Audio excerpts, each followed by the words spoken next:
It is said that flowing waters are purifying, that no matter the pollution thrown into it, it will eventually purify itself since it's constantly moving. Whereas a standing water will eventually find itself a host to bacteria and fungi that will end up becoming a breeding ground for diseases and pathogens. This somewhat accurately describes the state of affairs in the online shooter PvP genre, toxicity being the contagious disease that kills all communities, inflated and bloated budgets that end up being the fungi that covers the waters and kills the life within. The trend chasing being the lure of mosquitoes and bugs, the egregious monetization that represent the increasing demand of resources that strangles the ecosystem, and lastly, the elongated game cycle that is keeping the water lentic. How did it get so bad? Why it is even a problem to keep the state of affairs as it is? To answer this, we need to dive a bit deeper.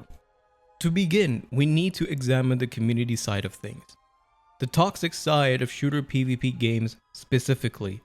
And to illustrate the effect of toxicity in gaming, we shall need to go back to the glory days.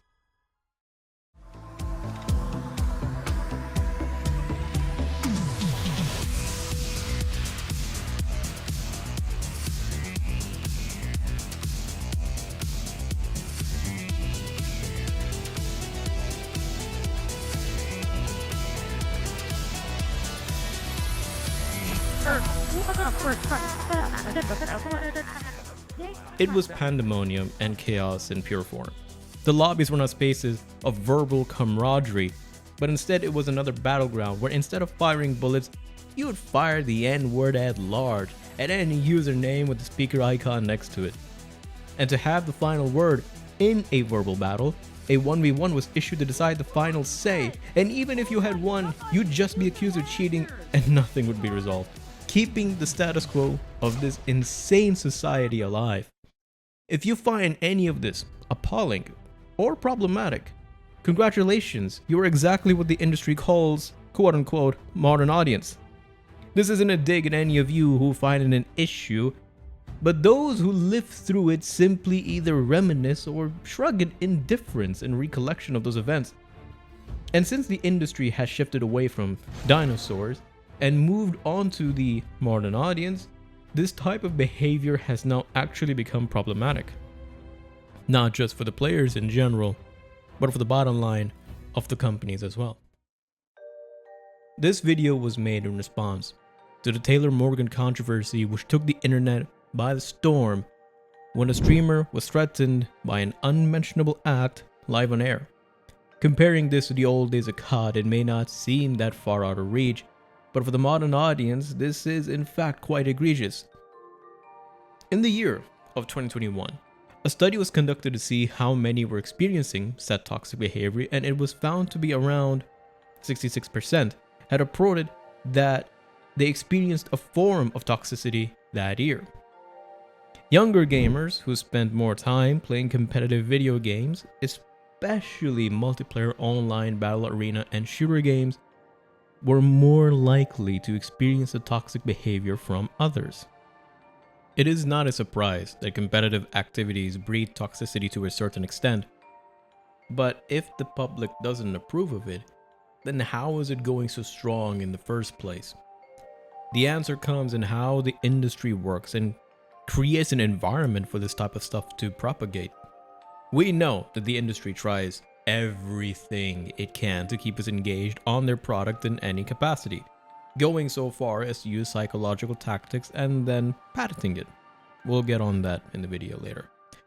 It was seen that greater engagement intensities in MOGs is positively associated with verbal toxic behavior perpetration. Quote, when an adverse event poses a threat to game enjoyment, highly engaged players may experience more negative emotions such as frustration or anger. Engaged players may also be less inhibited in performing verbal toxic behaviors in response to undesirable game experience. So the more a player is engaged, the more likely they are to yell expletives, cuss your family out, and probably make another reference in how they did something to your mother. While the industry finds more ways to make players more obsessed and addicted to their games, the exposed and vulnerable to those tactics lash out when their experience is disrupted by anything. Same way an addict behaves. This isn't to say that any person who plays a bit more than others is an addict looking for their fix, but it is to highlight the effects of the industry doing whatever they can to keep you playing. But just like how in nature, if one side gets lopsided, then nature tries to balance it out. Toxicity is seemingly an answer to this, as this causes players to engage less with the product that companies want you to. In a new report, it was seen how players want to play less of a game in which they are the target of toxicity. Quote, exposure to toxic language significantly increases the average time it takes players to enter their next match. This effect ranges from 16.18 to 60.68 hours, depending on whether the toxic language originates from opponents or teammates, and whether the player's team won or lost. The effect of exposure to toxic language from opponents is larger when the player's team loses. End quote. The effects of negative behavior on top of a loss causes a large amount of demotivation and highly discourages a player from engaging in an activity in which they were not only defeated but also humiliated. This seems obvious to many, but it requires highlighting to show that it is happening in these games. The propagation of toxicity is somewhat also based on observation and experiencing it firsthand. Quote, exposure to toxic language increases the probability that a player resorts to a similar language. The effect of exposure to toxic language from teammates in the same party is significant and pronounced, resulting in a 59.93 to 69.48 percentage point increase in the probability that a player resorts to toxic language depending on the match's outcome. So the more engaged the player gets, the more they are likely to exhibit toxicity in a competitive environment. The more toxic they get, the more discouraged are players that experience them, especially if they lose. The more the player either observes or experiences toxicity, the more they are likely to do it themselves. What starts from a push for higher engagement from companies ends up creating an environment where players are lashing out and causing more harm to the community they are engaged in. This is not the only source of toxicity, however. It's also seen that players' self-esteem and perceived competency also plays a huge role in whether or not pro-social behavior is exhibited. Quote, the more influence players feel that they can exert on teamwork compared to their teammates, the more likely they are to carry out pro-social behaviors. End quote. Thus, the inverse is also true. The less influence players feel that they can exert on teamwork compared to their teammates, the less likely they are to carry out pro-social behaviors. So if any player feels like they cannot have agency in the teamwork section, the more likely that they will crash out.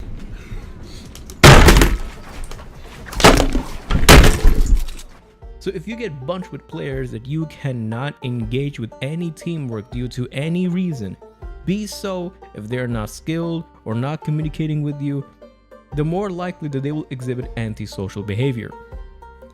And this issue is exacerbated more so by modern game design.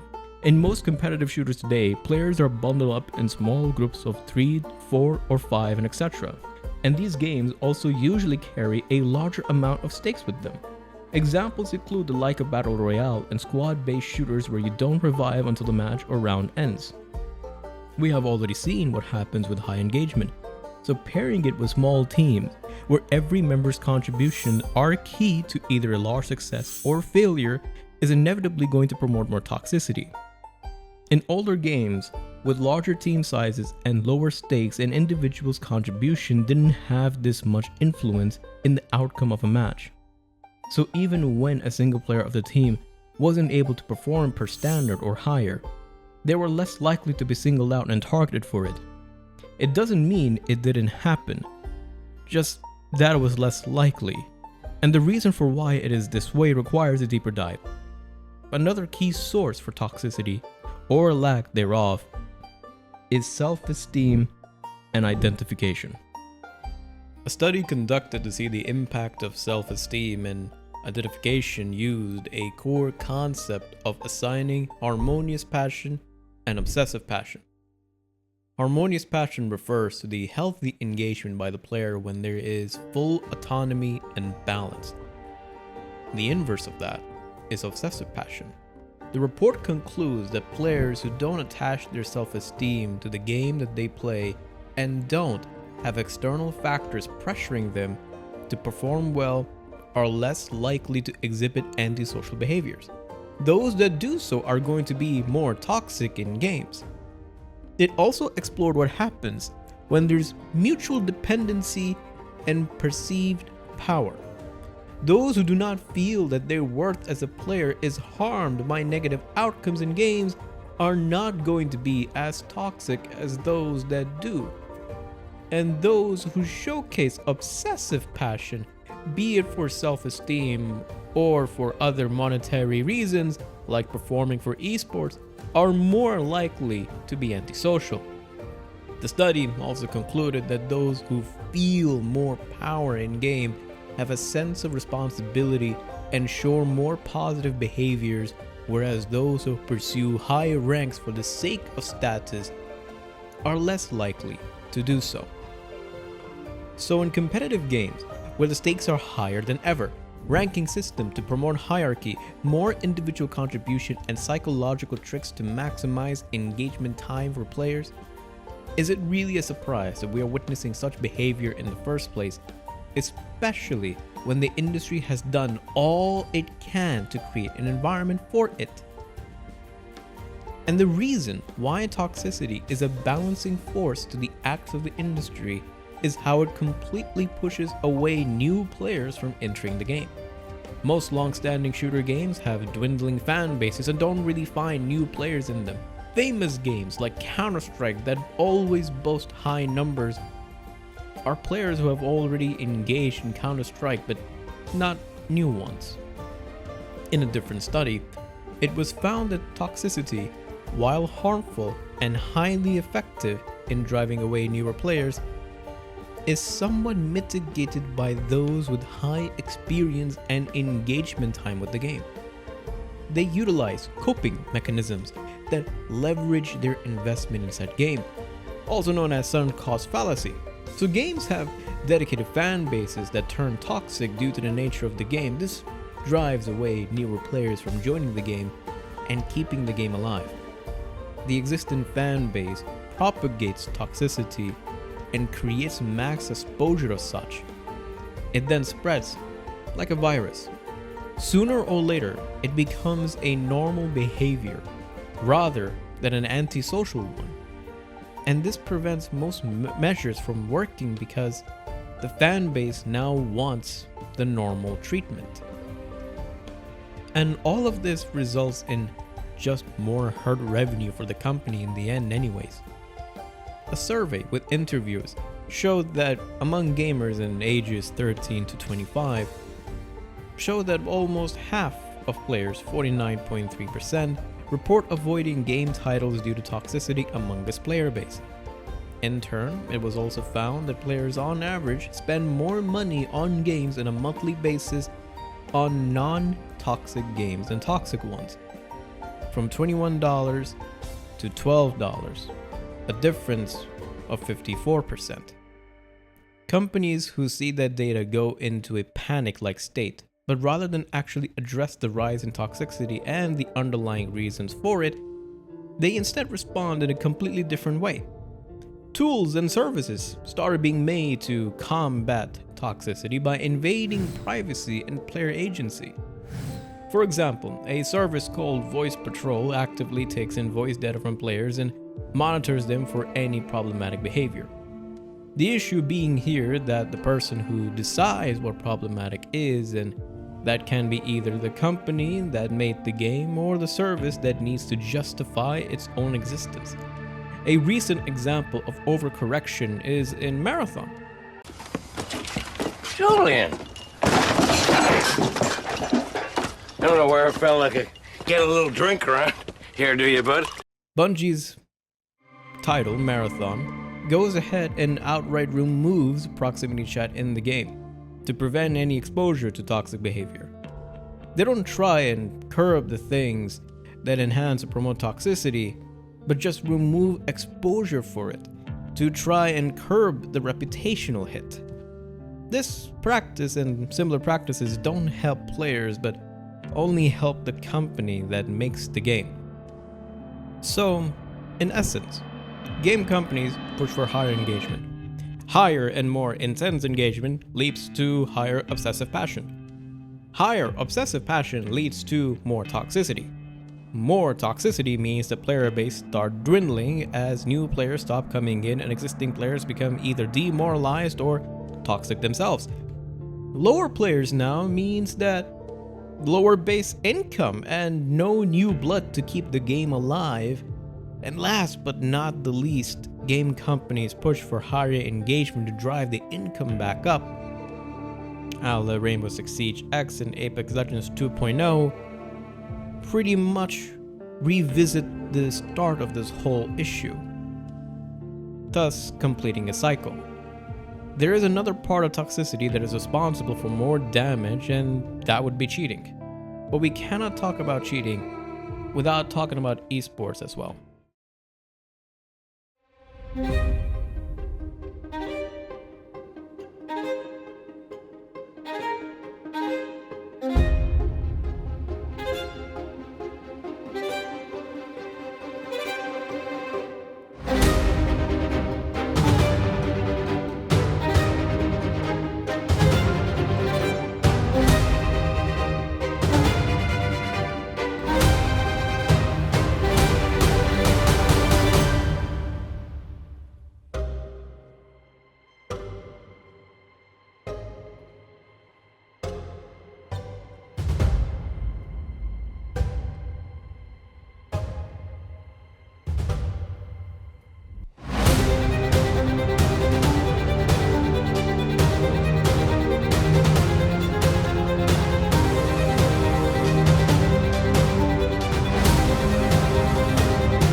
It works!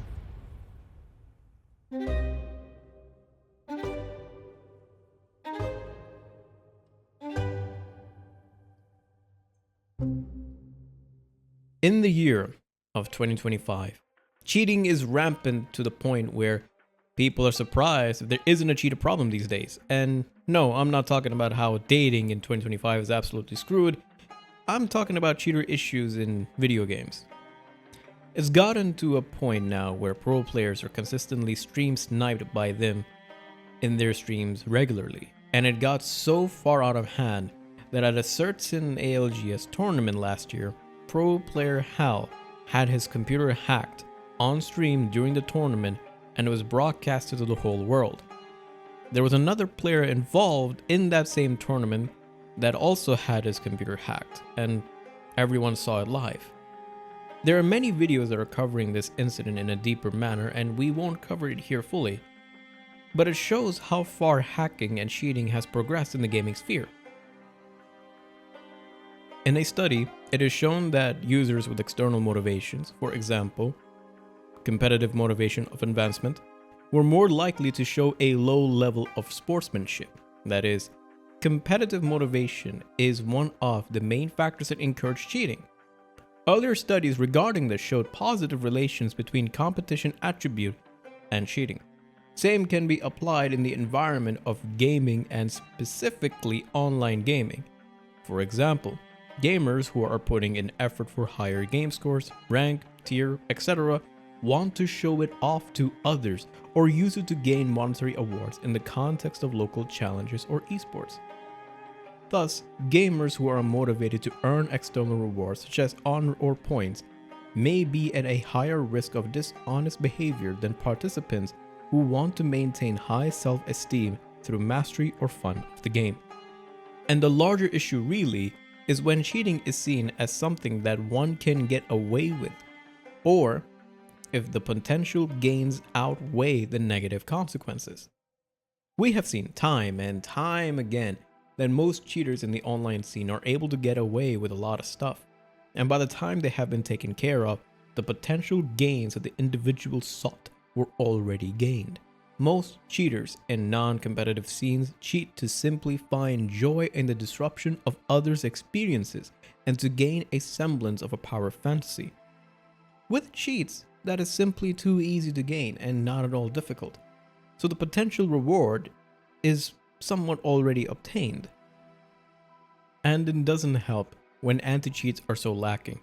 EAC has several videos on YouTube documenting its failures to stop competently made commercialized cheats, and its implementation has done nothing much other than cause inconveniences to the players that haven't done anything wrong. Ricochet Anti-Cheat, which was made by Activision from the ground up to combat the utter prevalence of cheaters in their COD franchise, was spectacularly disastrous as the software was somewhat leaked before the game even went live with it, giving the commercial cheat makers a free head start on the cheat making process. This led to crazy amount of cheaters plaguing the game and causing complete pandemonium.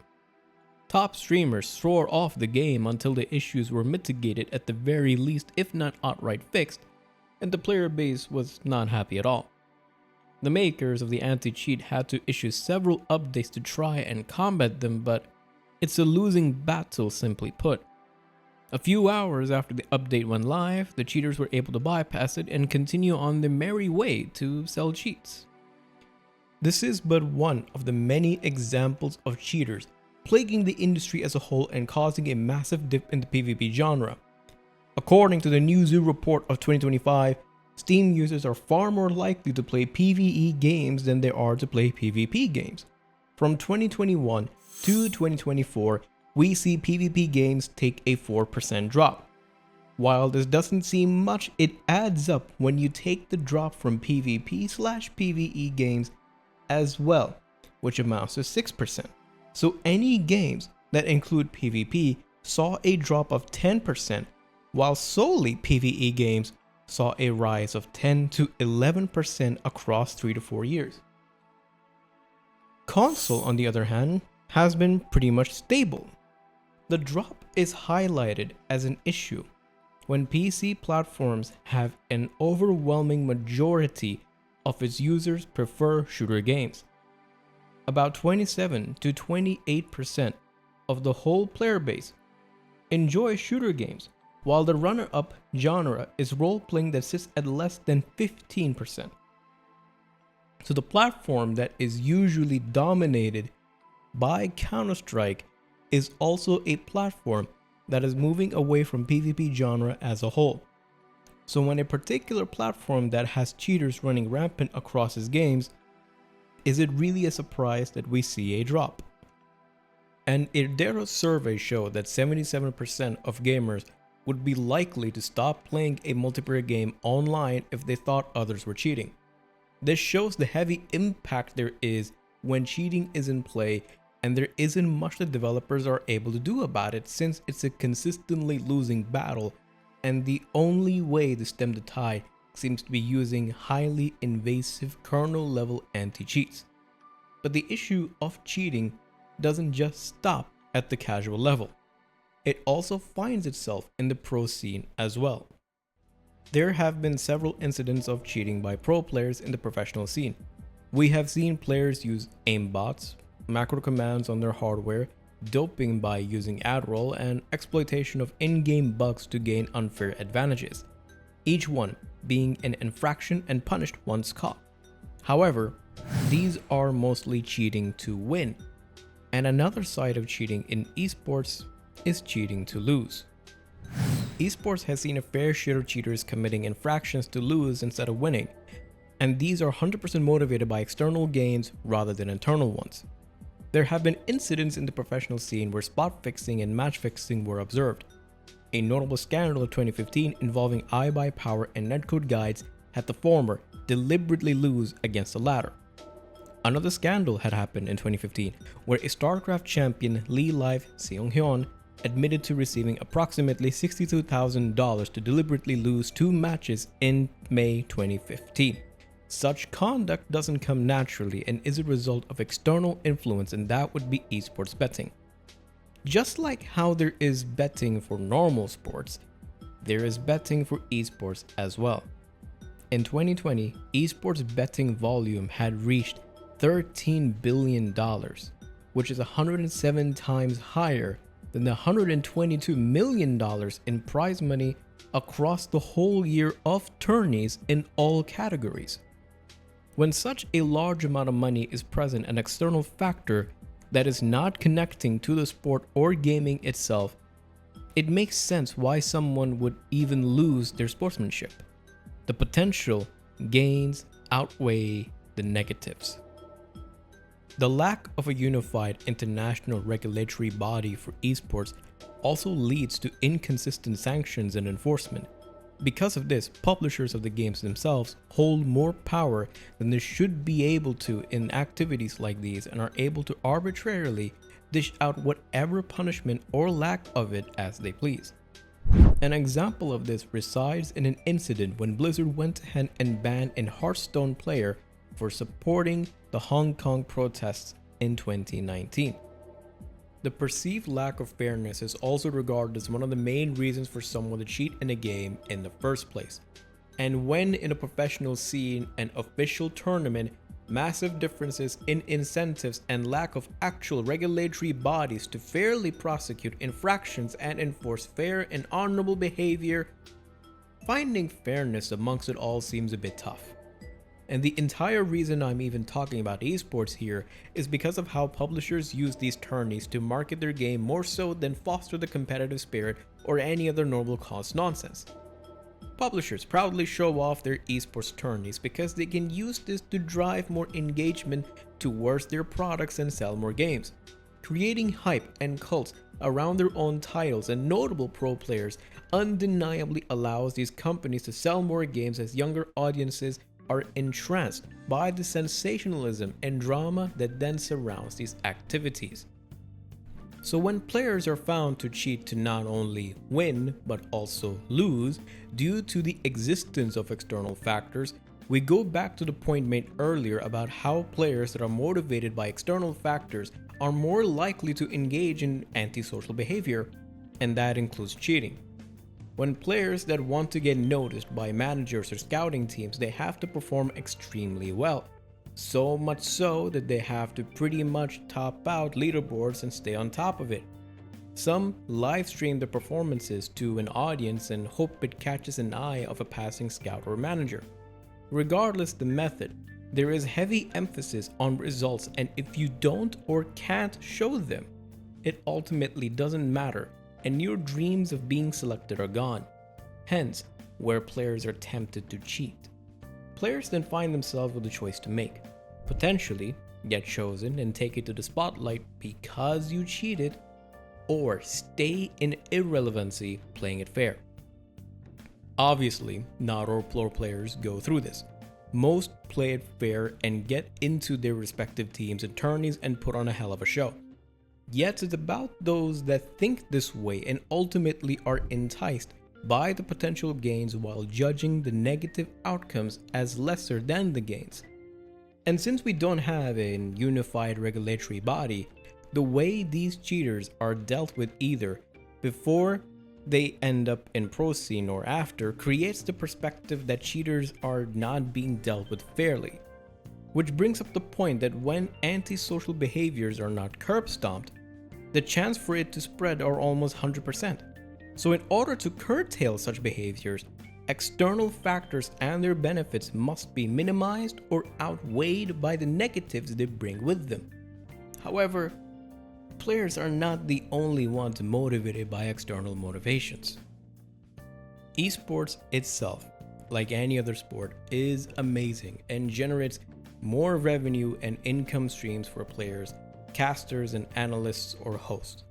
However, as seen in the beginning of this video, higher intensity engagement brings more problems, and from there starts a whole line of other issues that gets to a significant degree where it starts to negatively affect the industry as a whole.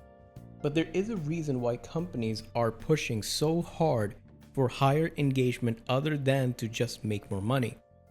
Why do they need such high amount of engagement in the first place? This is where we start to explore the game making side of things, starting with the budget that companies are throwing these days at devs to create their next cash cow. I wish we had something to eat, though.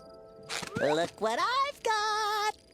Rectangles! Not just any rectangles, candy bars.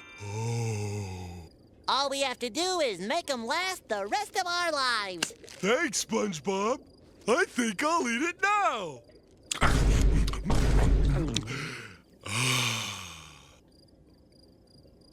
I think I'll eat it now. Ow! Oh. Where'd my candy bar go?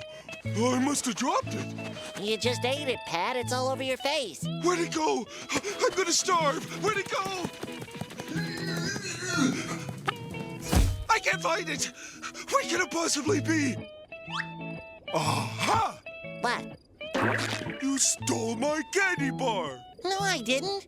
Oh, so that's how it is, huh? Once a thief, always a thief. You ate yours. This is mine. You took my only food. Now I'm gonna starve.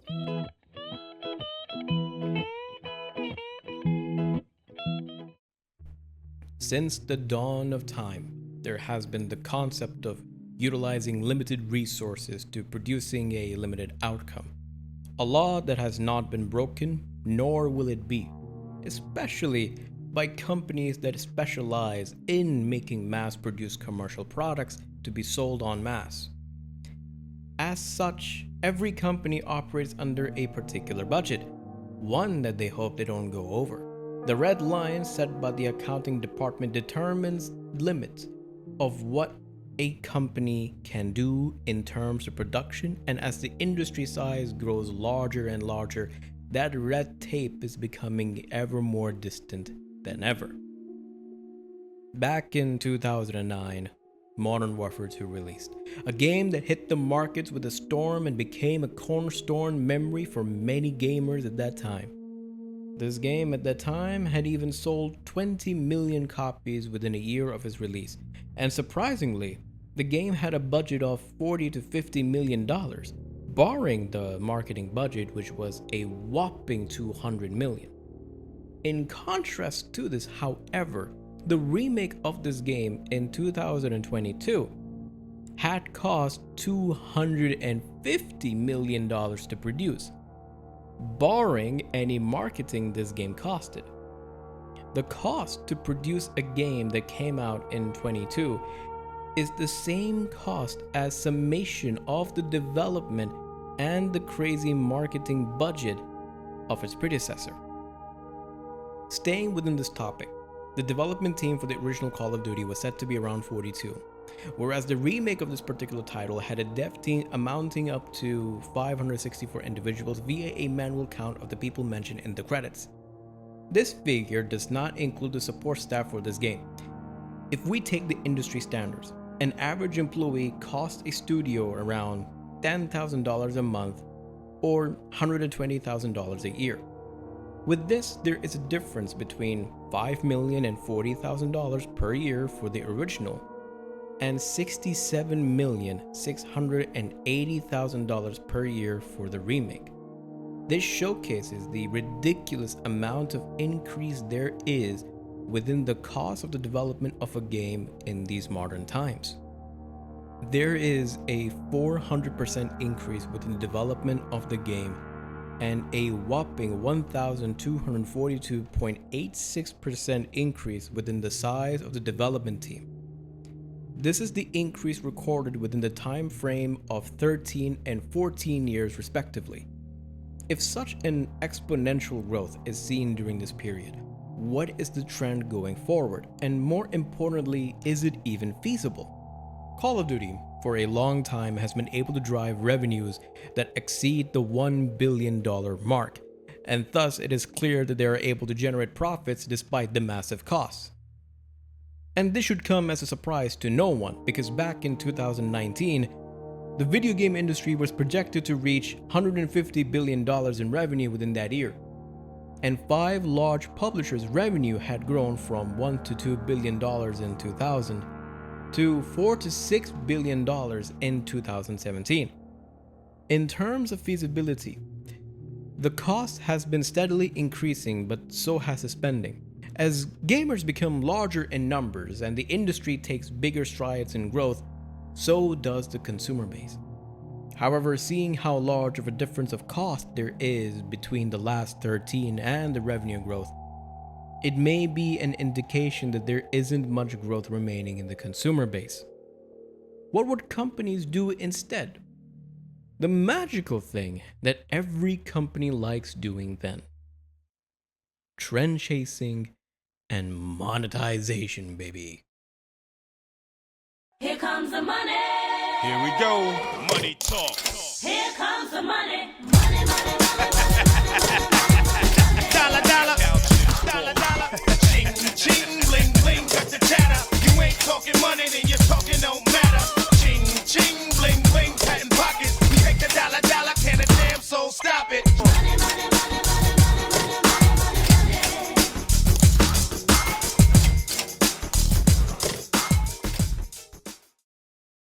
Welcome, gentlemen, to the Grand Rob You Blind Extravaganza, where we take your money and give you nothing that you really want.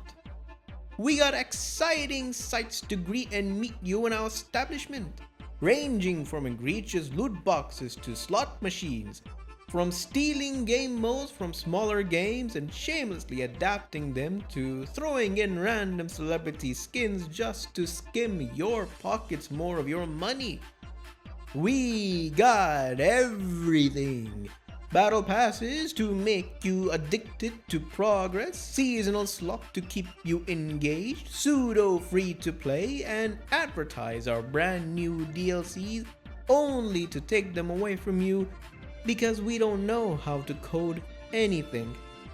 Rebranding our games to a newer sequel, promise new features, then take away said features and launch the same exact game without all your cosmetics to make you buy them again.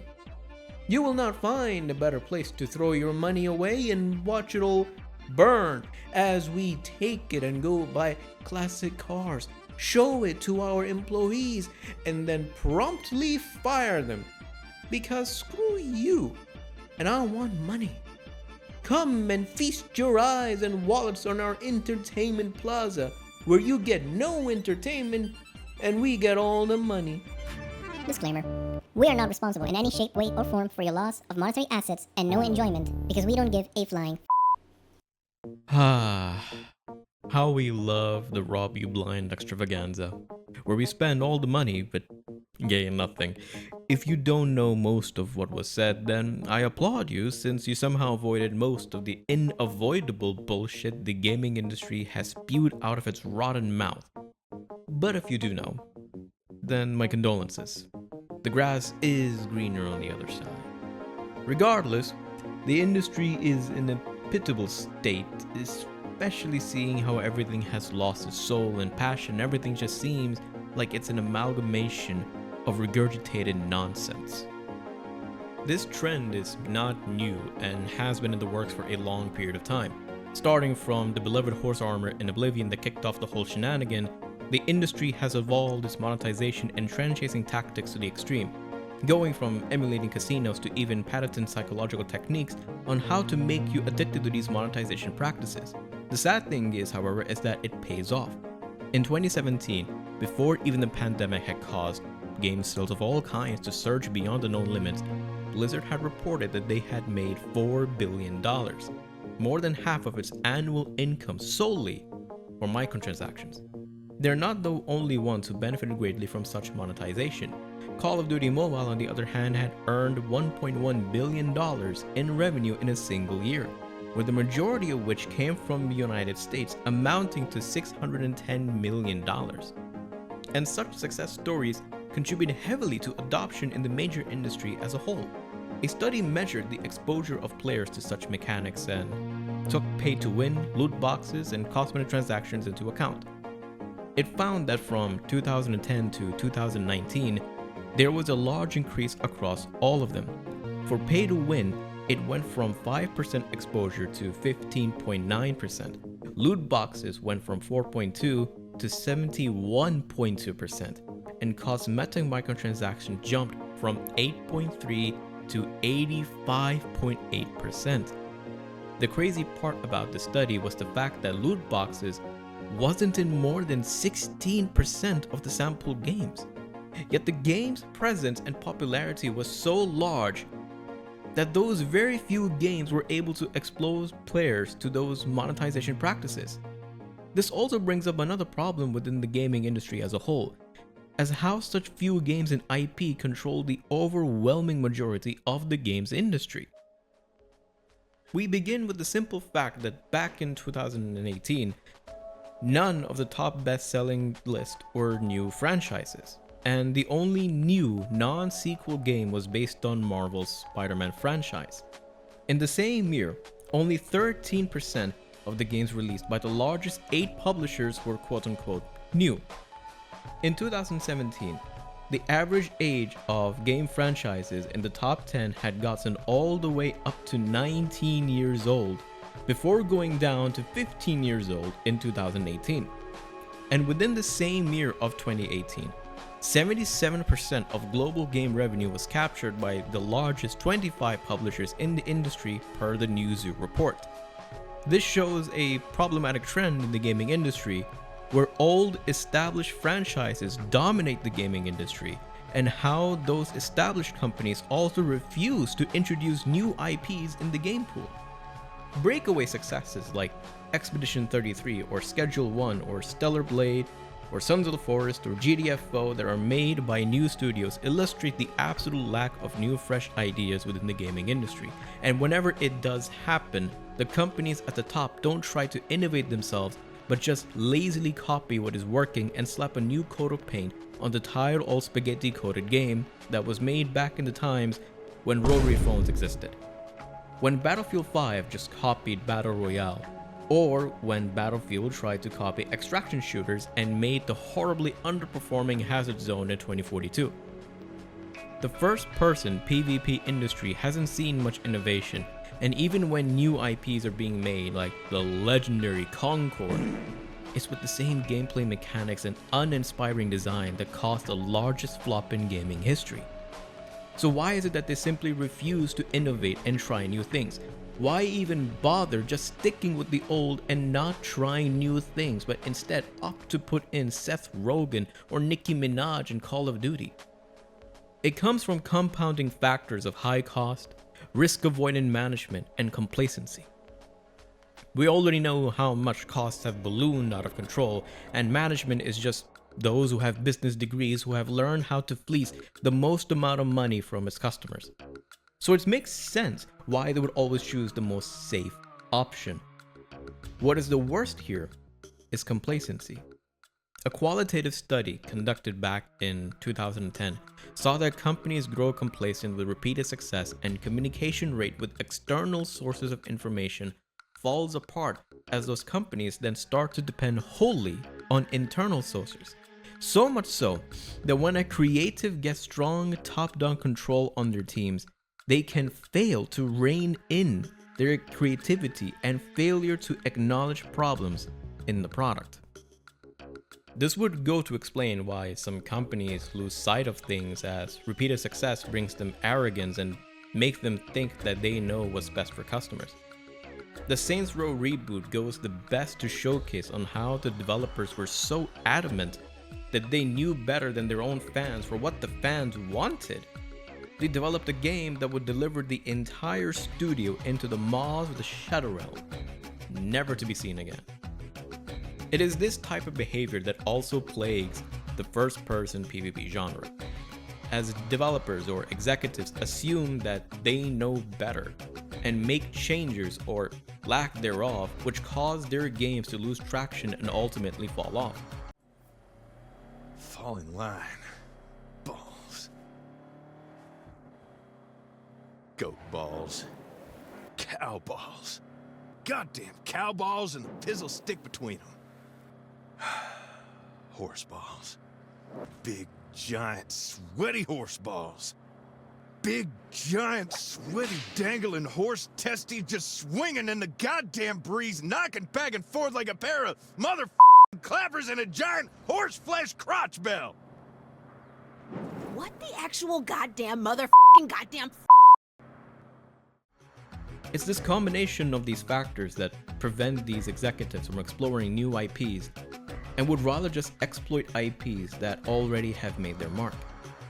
Firms in all industries tend to emphasize exploitation at the expense of exploration because the results of exploration are unpredictable, and exploitation is more attractive for short-term gains even if it means not seeking better alternatives. So we have aging old IPs that need a new coat of paint every now and then, ballooning costs that make exploration of new IP seemingly a bad idea to executives, and a near infinite way to constantly create a recurring transaction. The holy grail answer to this question comes in the form of long-term game design, live service.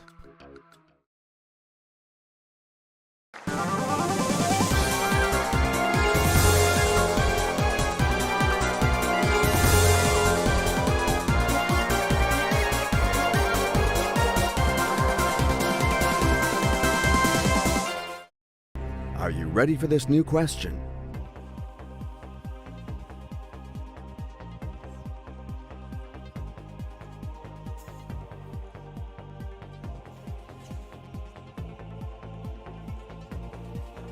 Well, now.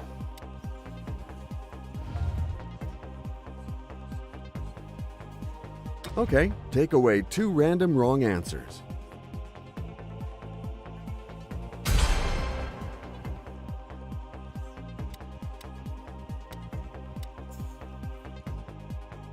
No, it's definitely A. Is that your final? You have given your That's my final final answer. answer. Now is the time to see the right one. Unfortunately, it all ends here for you. This is not the right answer. Sorry. Oh wow, that was really bad. I'm so disappointed with myself. Unfortunately, it's all over. How sad.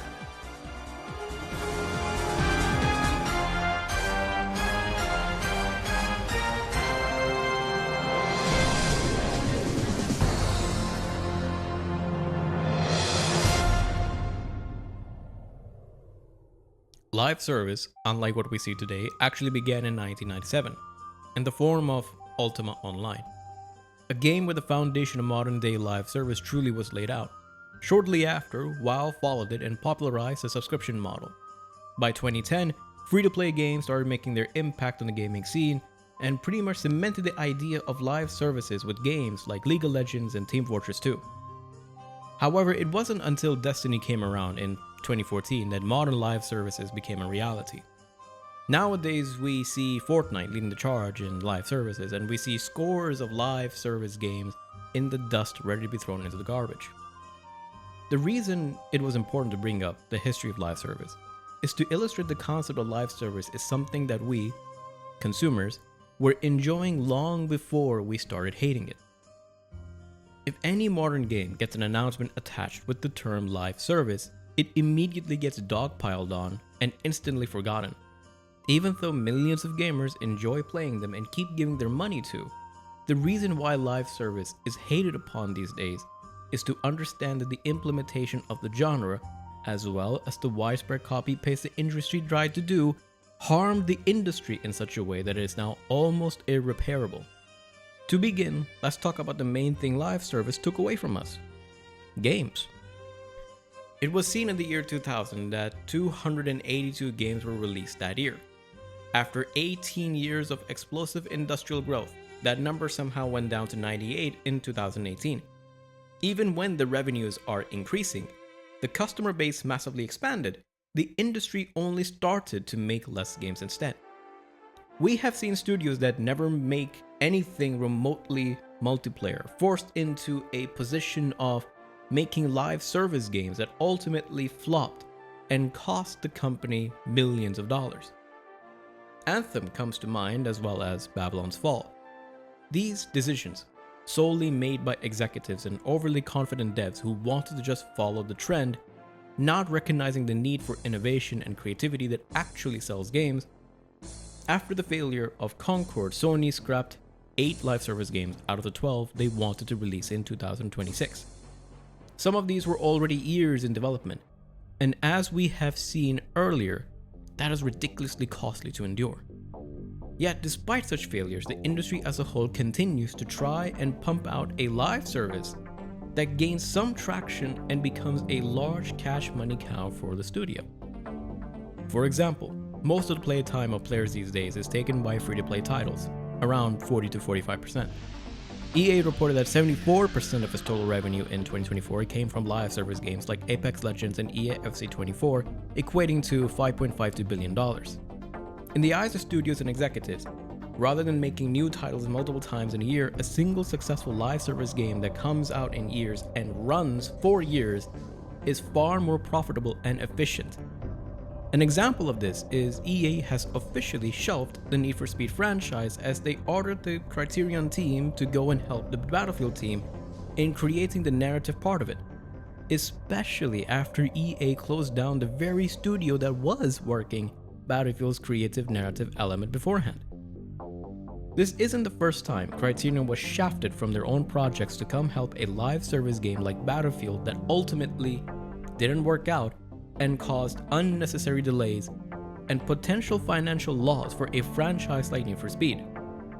Yet, this isn't enough, as the industry consistently seeks maximization of its profits. They started their favorite season, the layoff season.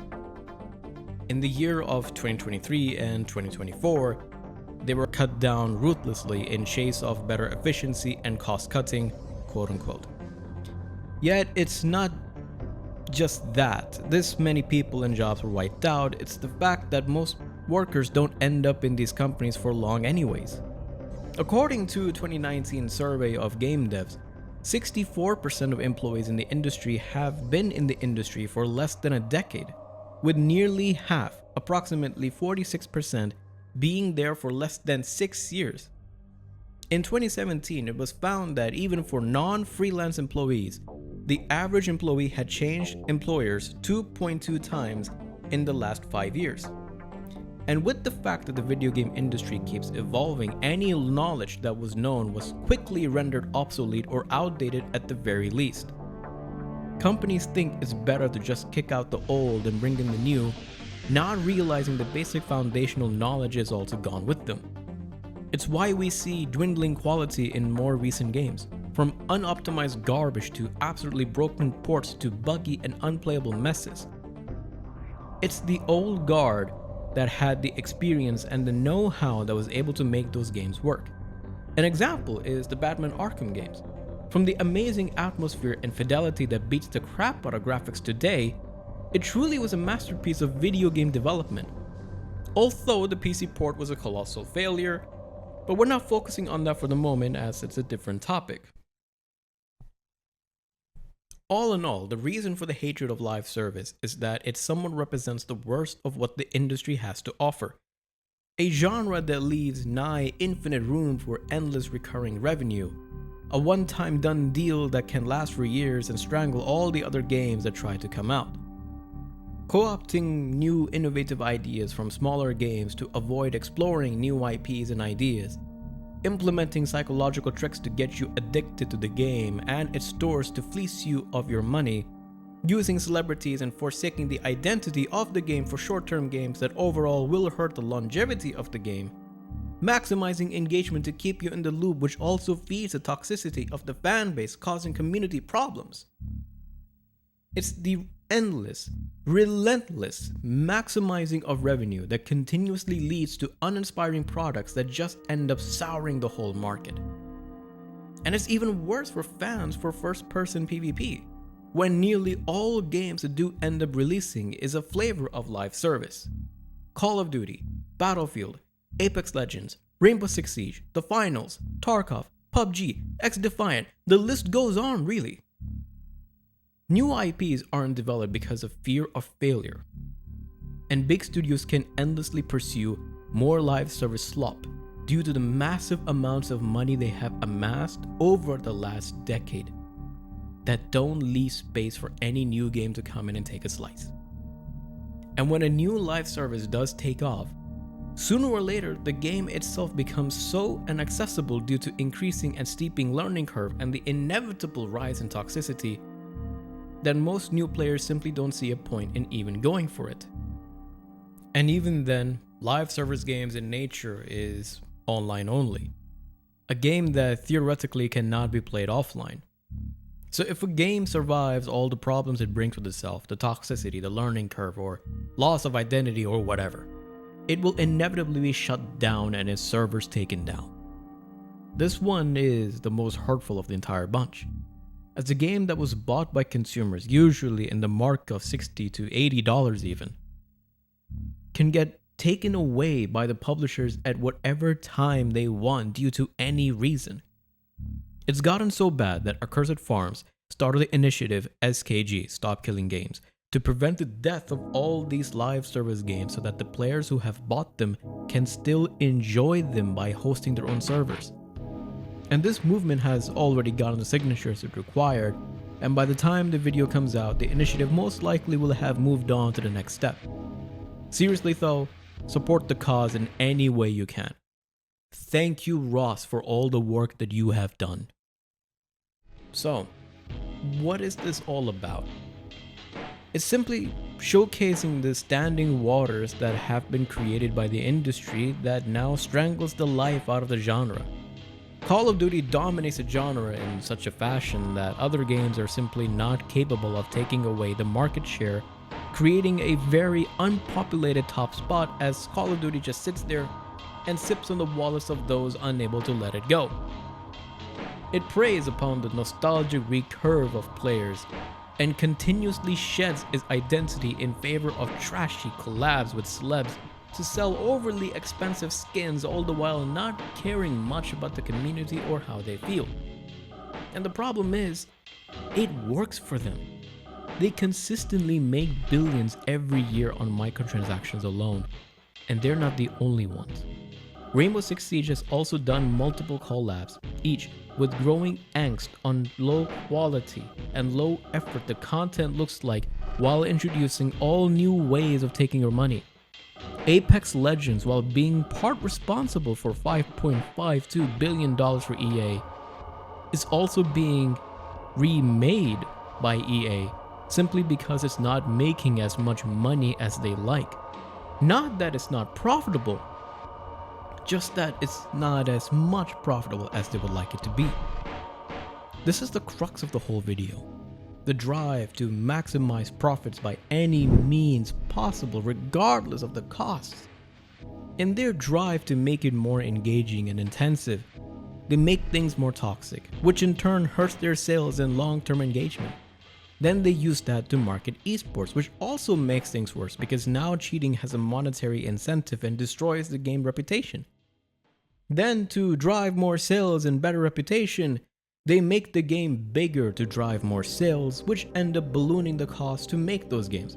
To offset those costs, they rely heavily on monetization practices and techniques to get players addicted to them, but this causes loss of rep and staleness.